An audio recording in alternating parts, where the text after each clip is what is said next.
श्री हरि बोलो ग्रंथराज श्रीमद्भगवद्गीता जी की जय। भगवद गीता अध्याय 10 श्लोक 1 से 3। श्री भगवानुवाच भूय एव महाबाहो शृणु मे परमवचः यत्तेऽहं प्रीयमाणाय वक्ष्यामि हितकामेया।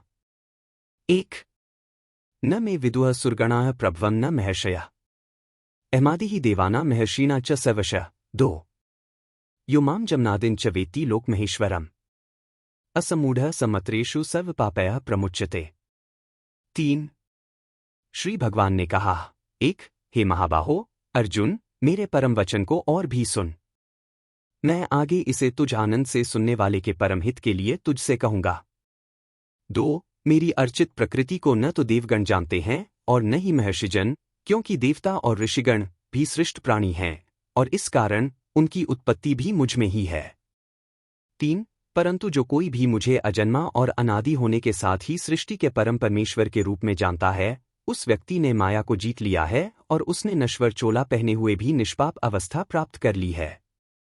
दूसरे श्लोक का यह अर्थ नहीं है कि मुक्त देवदूत और ऋषिजन ईश्वर की स्वयंभू प्रकृति को नहीं समझते, क्योंकि तीसरा श्लोक स्पष्ट रूप से कहता है सृष्टि से परे ईश्वर सत और सृष्टि में निहित ईश्वर तत्, इन दोनों रूपों में ईश्वर का बोध करके एक नश्वर व्यक्ति भी जीवन मुक्त हो सकता है।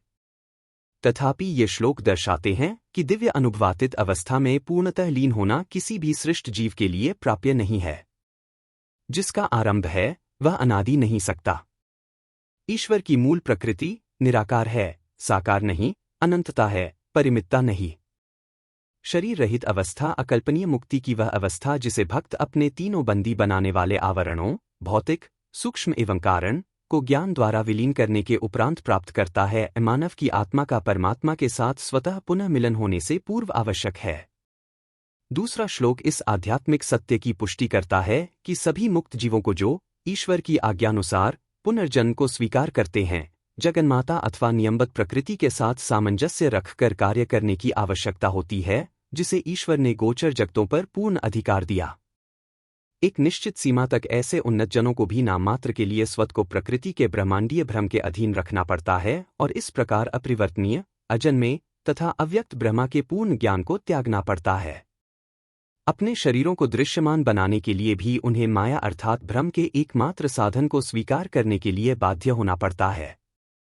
एक चलचित्र प्रक्षेपक यंत्र प्रोजेक्टर से आता प्रकाशपुंज पर्दे पर चित्रों को तब तक उत्पन्न नहीं करता जब तक वह एक चित्रपटल फिल्म पर बने छाया रूपों से होकर नहीं जाता।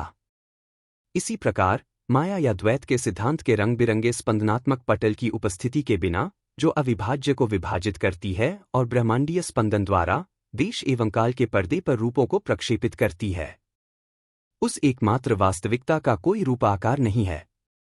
किसी भी रूप की अभिव्यक्ति प्रकृति के माया जनित ब्रह्मांडीय स्पंदन के कार्य को सिद्ध करती है और इस कारण सृष्टि से संबंध रखती है, अजन्मे तथा स्पंदन रहित परमात्मा से नहीं।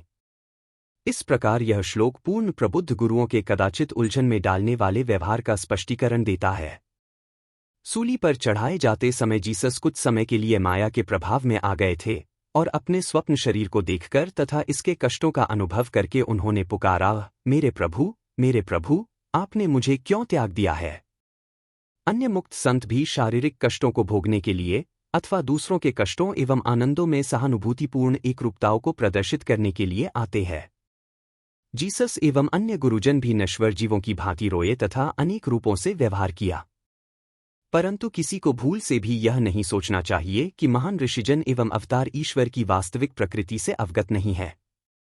वे पूर्ण भक्त जो मुक्ति के उपरांत भी गोचर लोकों में कुछ कार्यों को करने के लिए एक भौतिक शरीर धारण करते हैं, माया की सदा उपस्थित शक्ति के प्रति पूर्णतः सतर्क रहते हैं।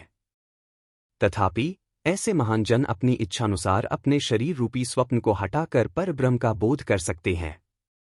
बोलो ग्रंथराज श्रीमद्भगवद्गीता जी की जय। जय श्री कृष्ण।